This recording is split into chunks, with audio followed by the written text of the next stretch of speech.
2 decades after going to prison for the murder of his pregnant wife, Lacey, I could say I was stronger, but all that stuff did take a toll on me. 51-year-old speaks out from behind prison walls, arguing police ignored critical evidence that exonerates him.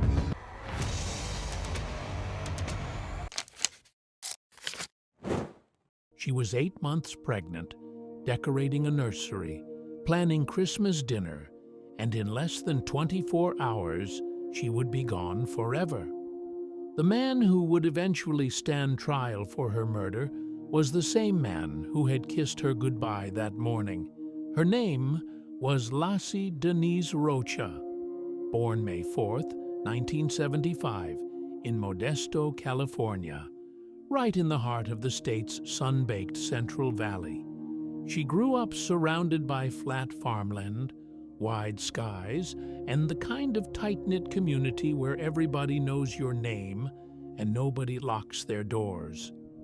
Her parents divorced when she was young, and her mother Sharon eventually settled into a long relationship with a kind man named Ron Gronsky, who helped raise Lacey from the time she was barely 2 years old. Ron had a nickname for her, Jabber Jaws, because the girl simply never stopped talking. And nobody minded. When Lacey talked, people leaned in. She had deep dimples, dark brown eyes that caught the light, a smile so wide and so warm that her childhood friend Stacy Boyers would later describe it simply. Lacey is always smiling, no matter where we are or what we're doing. She's always bubbly and talkative. She's usually the center of attention. That was Lacey. Not performing, not trying, just naturally, effortlessly magnetic. She was a cheerleader in junior high, a cheerleader in high school, a softball player, the kind of girl who showed up to every event, stayed until the end, and remembered everyone's birthday. After graduating from Thomas Downey High School, she enrolled at California Polytechnic State University in San Luis Obispo, majoring in ornamental horticulture. Because she loved growing things, she loved gardens. She loved the patient, quiet miracle of watching something bloom. At Cal Poly, she met a waiter working at a small coastal restaurant called the Pacific Cafe in Morro Bay. His name was Scott Peterson. He was handsome, charming, athletic, the kind of young man that professors called capable and women called magnetic. He came from a comfortable family in San Diego. He had warm eyes and an easy laugh. To everyone who met them together, they looked like the beginning of a beautiful story. They dated for 2 years. They married in 1997 in a beach wedding that matched everything about them. Casual, warm, picture-perfect. Together, they opened a small restaurant called The Shack in their college town. Scott flipped burgers. Lacey handled every detail of the decor, pouring her eye for beauty into every corner of the place. Then they sold it, moved back to Lacey's hometown of Modesto, and bought a 3-bedroom bungalow on Covina Avenue, a quiet, tree-lined street near East La Loma Park. Lacey took a part-time job as a substitute teacher. She planted a garden in the backyard. She watched Martha Stewart. She cooked elaborate meals and invited people over and filled every room with noise and warmth. Scott got a job as a salesman for a fertilizer company, earning a solid salary. On paper, their life looked exactly the way it was supposed to look. Then, in 2002, Lacey found out she was pregnant, and something in her simply lit up. She and Scott planned to name the baby Connor. The due date was February 10th, 2003. Lacey threw herself into every detail: the nursery, the name, the future she was already building in her mind. Her mother Sharon would later recall how Lacey could barely contain herself on the phone during those months. "I miss listening to the excitement in her voice," Sharon said, "when she talks to me about her baby." The two of them spoke on the phone nearly every single day. They went to lunch, they went shopping, they went to the movies. Sharon was not just Lacey's mother, she was her closest friend. By December 2002, Lacey was 7.5 months along. Her belly was round, her house was decorated for Christmas, presents were wrapped under the tree. She had talked to her mother Sharon on the evening of December 23rd. She had laughed with her younger half-sister Amy, who had stopped by that evening to cut Scott's hair. Everything was warm, everything was normal, everything was exactly as it should be. She went to bed that night, not knowing it would be the last night anyone who loved her would ever see her alive. While Lassie slept, her husband was already living a second life, and he had been for weeks. Scott Lee Peterson was born October 24th, 1972, in San Diego, California. His father, Lee Peterson, ran a crate packaging business. His mother, Jackie, owned a boutique called The Put On in La Jolla. Scott was the only child they had together, but both parents brought children from previous relationships into the household, making it a large blended family. By most accounts, Scott's childhood was comfortable. No documented abuse, no neglect, no trauma that investigators or psychologists would later point to as an obvious origin story. He grew up in a 2-bedroom apartment in La Jolla, sharing a room with his half-brother. He played golf from a young age. By 14, he could beat his father on the course. He was, by every outward appearance, the kind of young man people trusted instantly. Professors at Cal Poly described him as capable, engaged, and genuinely charming. A good interactor, one professor recalled. Someone interested in people, not just grades. At the Pacific Cafe in Morro Bay, where he worked part-time as a waiter, the owner remembered him as responsible, polite, and universally liked. Women were drawn to him. Men wanted to be around him. He had a way of making whoever he was talking to feel like the most important person in the room. That charm, investigators would later argue, was not warmth, it was a tool. Scott Peterson had cheated on Lassie before. During their time in San Luis Obispo, he had carried on an affair that Lassie reportedly became aware of and forgave. The couple moved forward. They moved to Modesto.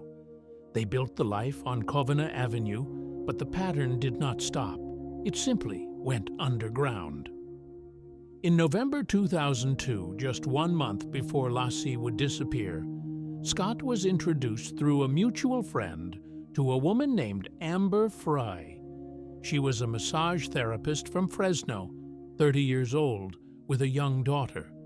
She was kind, trusting, and completely unaware that the man sitting across from her was married, living with his pregnant wife, and expecting a son in 10 weeks.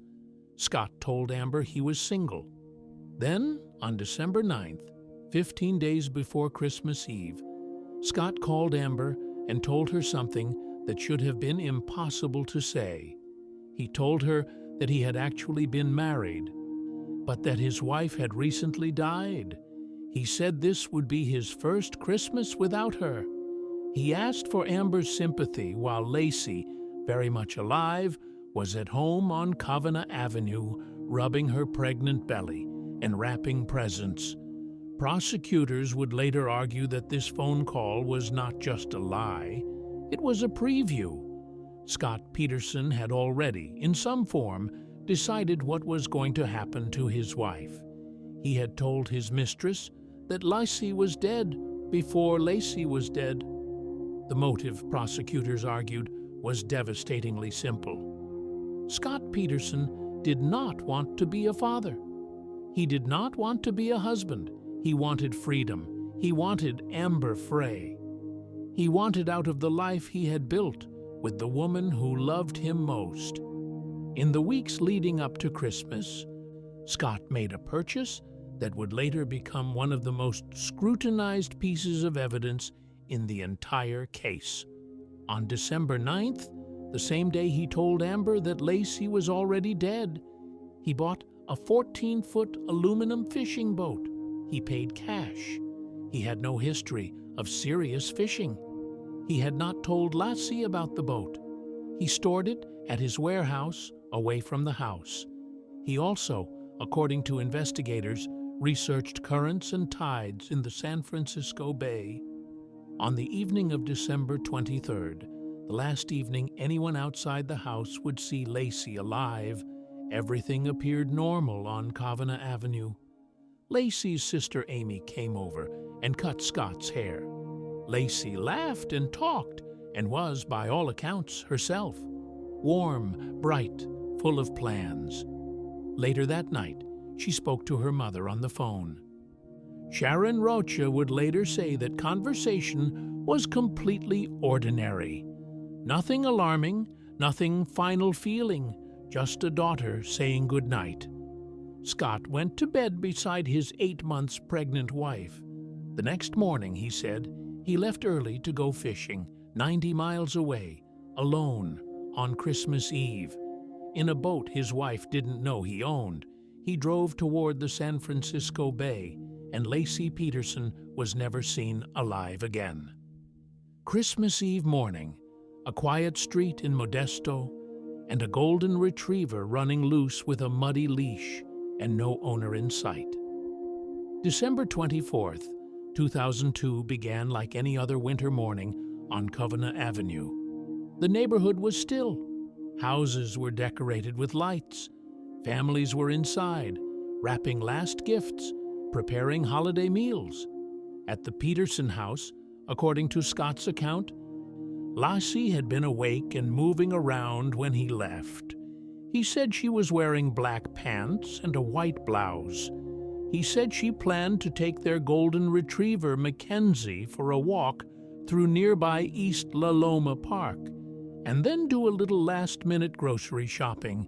He said goodbye. He drove 90 miles north to the Berkeley Marina, launched his new boat, the one Lassie didn't know existed, and spent the morning alone on the San Francisco Bay, allegedly fishing for sturgeon. He caught nothing. Sometime around 10:15 that morning, a neighbor named Karen Service found Mackenzie wandering the street near the park. The dog was still wearing his collar and leash. The leash was muddy. Mackenzie was alone. Service recognized him as the Petersons' dog and returned him to the backyard of the Covina Avenue house. She noted the time. What she could not know in that ordinary moment of neighborly kindness was that she had just encountered the first piece of evidence in a murder investigation. Lacey was not in the park. Lacey was not shopping. Lacey was nowhere. Around 5:15 that evening, Scott pulled into the driveway of the house. He would later tell police he found Mackenzie in the backyard, leash still on, but no sign of Lacey anywhere inside. He called his mother-in-law Sharon and asked if Lassie was with her. She was not. Sharon immediately felt something cold move through her. This was not like Lassie. Lacey always called. Lassie always told someone where she was going. Sharon and her partner Ron Gransky called police. The report of Lacey Peterson's disappearance was received by Modesto police just before 6 p.m. on Christmas Eve. Detectives Alan Brocchini and John Bueller arrived at the house that night. They interviewed Scott. He told them about the fishing trip. He showed them the house. What the detectives found inside was quietly unsettling. Lacey's purse was sitting on a table. Her keys were inside it. Her wallet, her sunglasses, everything a woman takes when she leaves the house was still there. Her 1996 Land Rover sat unmoved in the driveway. Detective Brocchini would later tell reporters that is completely out of character for her. The police did not believe Lassie had simply walked away. The following morning, Over 900 people, family, friends, neighbors, and strangers, flooded the streets of Modesto searching for Lassie. Volunteers set up a command center at a nearby Red Lion Hotel. Blue and yellow ribbons went up across the city. A website, LaceyPeterson.com, was launched by the husband of one of her friends. A reward was offered, initially $25,000, eventually climbing to $500,000 as donations poured in. People who had never met Lacey Peterson hung her face on every lamppost and tree they could find. The nation was paying attention. A beautiful, pregnant woman missing on Christmas Eve. It was the kind of story that stopped people mid-sentence. While the search unfolded publicly, investigators were quietly and carefully watching Scott Peterson. His behavior from the very first night struck detectives as wrong. He did not seem desperate. He did not seem shattered. Reporters who covered missing person cases noted that he was standoffish, reluctant to be photographed, resistant to interviews. Other family members of missing persons, reporters observed, typically beg for media coverage. Scott pulled back from it. When reporters showed up, he turned away. On December 30th, just 6 days after Lacey vanished, Scott secretly called Amber Frey. On New Year's Eve, the same night Lacey's family gathered for a candlelight vigil and pleaded publicly for her safe return. Scott called Amber again and told her he was in Paris, celebrating with friends. He was standing near that vigil when he made the call. Amber Frey went to police on December 30th after connecting the name Scott Peterson to the missing pregnant woman on the news. She had not known he was married. She cooperated immediately. She began recording her phone calls with Scott under police instruction. The investigation now had a direction. 4 months of silence followed.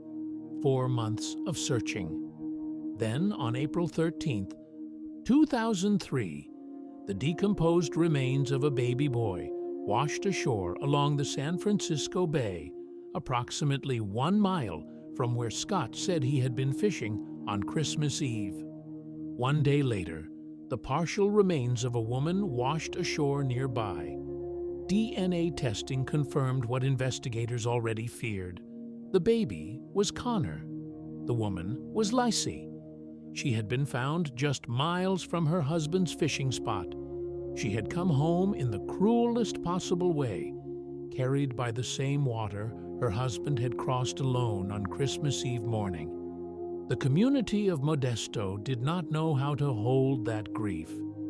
People who had searched for months, who had prayed and hoped and hung ribbons on their doors, broke down in the streets. Sharon Rocha could not speak publicly for days. On April 18th, 2003, investigators tracked Scott Peterson to a golf course in San Diego. When they arrested him, they found his car packed with nearly $15,000 in cash, multiple cell phones, credit cards, knives, camping equipment, and his brother's ID. His hair had been bleached blonde. Investigators believed he had been preparing to flee to Mexico. He was taken into custody, charged with 2 counts of capital murder, the first-degree murder of Lacey Peterson and the second-degree murder of their unborn son, Connor. He pleaded not guilty. The city of Modesto exhaled and then held its breath again, because a trial still had to happen. And justice, they were about to learn, is never as simple as it looks. There was no crime scene, no murder weapon, no witness who saw what happened inside that house on Covina Avenue. What prosecutors had was a web of behavior, a trail of lies, and a jury that would have to decide if that was enough to send a man to death. From the moment Lacey was reported missing, Modesto police detectives Alan Brocchini and John Bueller had treated Scott Peterson as their primary person of interest, not their only lead, but always their primary one. In the early days of the investigation, police had also looked seriously at a burglary that occurred across the street from the Peterson home around the time of Lacey's disappearance. 2 men were eventually arrested in connection with that burglary. Both were interviewed. Neither could be connected to Lacey's disappearance, and the lead went cold. Everything kept pointing back to Scott. Investigators built their case methodically and in layers. They seized Scott's truck, his boat, his warehouse, and the family computers. They analyzed the boat for trace evidence. They examined his financial records. They documented his phone activity. They pulled surveillance footage from the Berkeley Marina to confirm his presence there on Christmas Eve. And they listened carefully and extensively to the recorded phone calls between Scott and Amber Fry, calls that Amber had been secretly recording at police request since late December. Those recordings were extraordinary. In call after call, Scott Peterson spoke to his mistress with a calm, almost playful ease, even as his pregnant wife was missing and an entire nation was searching for her. On New Year's Eve, while Lacey's family stood at a candlelight vigil blocks away and begged the public for help, Scott told Amber he was watching fireworks in Paris. He described the celebrations. He made it romantic. He was standing near that vigil when he said it. The recordings did not contain a confession, but they revealed in Scott's own voice the precise texture of who he was behind the charm, a man capable of sustained, elaborate, emotionless deception. In January 2003, Amber Fry came forward publicly at a police press conference, confirming the affair and stating that Scott had told her he was single when they met, and later told her his wife was already dead, weeks before Lacey actually disappeared. The press conference was nationally televised. The public reaction was immediate and volcanic. Whatever sympathy had remained for Scott Peterson largely evaporated overnight. As investigators continued building their case, forensic experts examined the location where Lacey and Connor's remains were recovered in April 2003. Both bodies had washed ashore within roughly a mile of the Berkeley Marina, the exact location where Scott claimed to have gone fishing alone on Christmas Eve. The prosecution's theory was direct. Scott had killed Lacey at their home, transported her body in his boat, and dumped her weighted into the San Francisco Bay. Her body had decomposed over the months and eventually come loose from whatever had been used to weigh it down, drifting to shore. Scott Peterson was arraigned on April 21, 2003. He pleaded not guilty to both counts of capital murder. In May, high-profile defense attorney Mark Garagos joined his legal team. Because of the massive, sustained media coverage unlike almost anything seen before in an American criminal case, the trial was moved 90 miles away from Modesto to Redwood City in San Mateo County. To give Scott a better chance at a fair jury, the trial began June 1, 2004. It ran for 5 months. The prosecution, led by Rick DiStaso, built their case around 4 central pillars: motive, opportunity, the location of the bodies, and Scott's behavior. They argued Scott murdered Lacey because he wanted to escape his marriage and the responsibilities of impending fatherhood. They presented evidence that he had purchased the boat in secret, researched the bay's currents, and had told his mistress his wife was dead before she was dead. The defense, led by Garagos, attacked the lack of direct physical evidence. No murder weapon, no confirmed crime scene, no blood found in the house. Garagos pointed to other potential suspects, including individuals connected to the nearby burglary, and suggested Lacey may have been abducted by strangers. The turning point of the trial came in August 2004, when Amber Frey took the stand. For days, jurors listened to the recorded phone calls, Scott's voice, relaxed and confident, lying effortlessly to the woman he was seeing while his wife's body lay at the bottom of San Francisco Bay. Juror accounts afterward described those recordings as deeply damaging to Scott's credibility, not because they proved murder, but because they proved beyond any doubt exactly what kind of man Scott Peterson was willing to be. On November 3, 2004, the jury began deliberating. 9 days later, on November 12, 2004, they returned their verdict. Scott Peterson was found guilty of first-degree murder in the death of Laci Peterson and second-degree murder in the death of their unborn son, Connor. Outside the courthouse, crowds gathered and cheered. Inside, Sharon Rocha sat with her hands folded, eyes closed, as the words were read aloud. On December 13, 2004, the jury unanimously recommended the death penalty. Juror Richelle Neese, speaking afterward at a press conference, looked directly at the cameras and said of Scott Peterson, "San Quentin is your new home." On March 16, 2005, Judge Alfred DeLucchi formally sentenced Scott Peterson to death and ordered him transferred to San Quentin State Prison. Sharon Rocha stood before the court at sentencing and delivered a statement that silenced the room.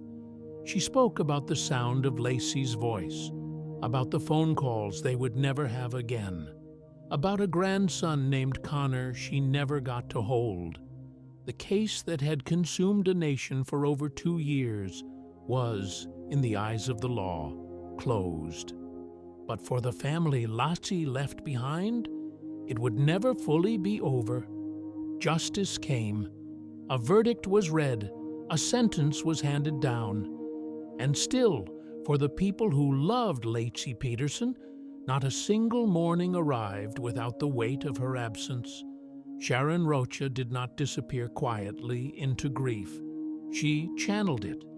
In 2006, she published a memoir titled For Laci, a deeply personal account of her daughter's life, her disappearance, and the trial that followed. Sharon wrote about the phone calls she missed, the lunches that never happened again, the grandmother she never got to be. The book became a way for Laci's story to be told not through courtroom transcripts or news headlines, but through the voice of the woman who had known her longest and loved her most completely.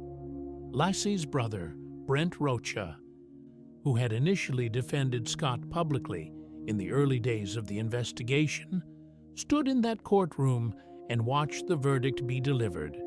He had believed in his brother-in-law. That betrayal, personal, layered, and profound, never fully left him. The community of Modesto healed slowly and unevenly. The blue and yellow ribbons that had gone up across the city in December 2002 eventually came down. The volunteer command center at the Red Lion Hotel closed. The website went quiet.